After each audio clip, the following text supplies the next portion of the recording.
জয়গুরু, নমস্কার সকলকে। আমরা আবার সেই ধারাবাহিক আলোচনায় ফিরে এলাম। গায়ত্রী কবচ পাঠ পর্যন্ত হয়ে গিয়েছিল। আজকে আলোচনা করব আত্মরক্ষা।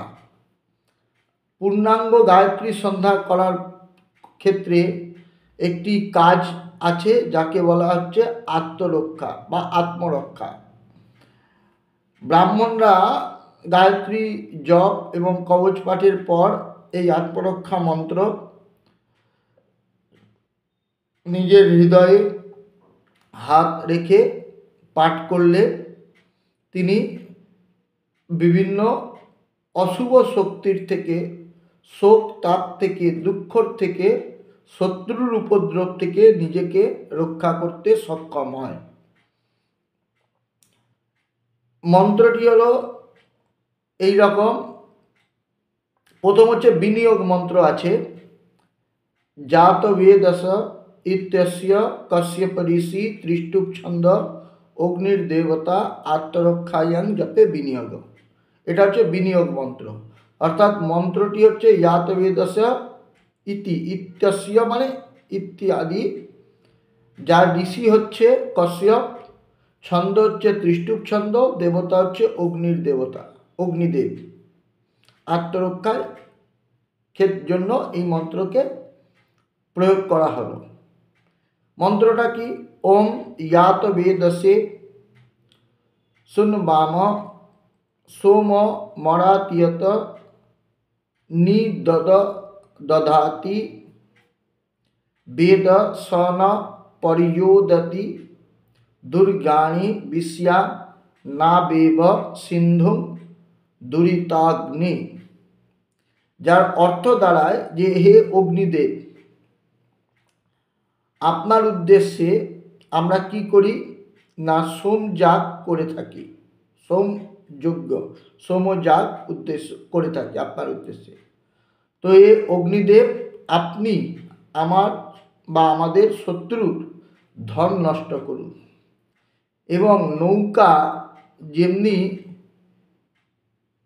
নদীর এপার থেকে ওপারে মানুষকে পারাপার হতে সক্ষম বা নিয়ে যায়, নৌকা নদীর এপার থেকে ওপারে মানুষকে নিয়ে যায়, তদ্রূপ আপনি আমাদের দুঃখের সাগর থেকে, পাপের হাত থেকে পারাপার করুন, এপার থেকে ওপারে নিয়ে চলুন। এই যে আত্মরক্ষার মন্ত্র, এটি প্রত্যহ গায়ত্রী জপের পরে যদি ব্রাহ্মণ করেন তাহলে তিনি সুফল লাভ করেন। অনেকেই মন্তব্য করেন যে এগুলো বাংলার কালেকশান না অন্য স্টেটের কালেকশান।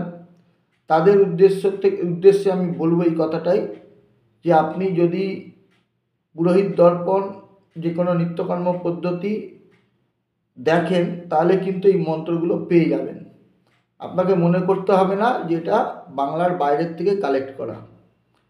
তো এটা রয়েছে, অবশ্যই এটি গায়ত্রী জপের পর পড়বেন, তাহলে দেখবেন আপনি অনেক উপকৃত হবেন। আর আগের দিনে দেখবেন মানুষ বলতেন পইতে পড়লে তাকে ভূতে ধরে না। তার কারণটা মানে ভূতে ধরে না মানে অশুভ শক্তি তাকে ধরে না।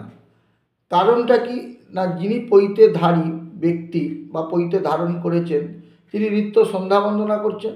এই সন্ধ্যা বন্দনা যখন তিনি করতেন তখন তিনি এই আত্মরক্ষা মন্ত্র পাঠ করতেন। বলছে যে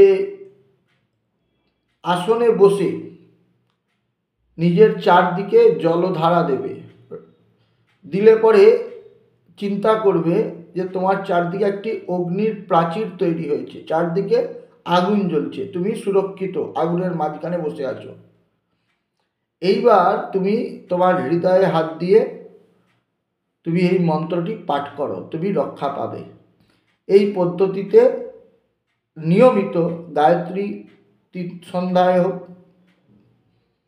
বা যারা তিন সন্ধ্যা করতে মধ্যাহ্ন সন্ধ্যা সেভাবে করে উঠতে পূর্ণরূপে পারেন না সময়াভাবে, তারা সকাল সন্ধ্যায় হোক অবশ্যই এই আত্মরক্ষা মন্ত্র পাঠ করবেন। নিজের উপকার হবেই হবে।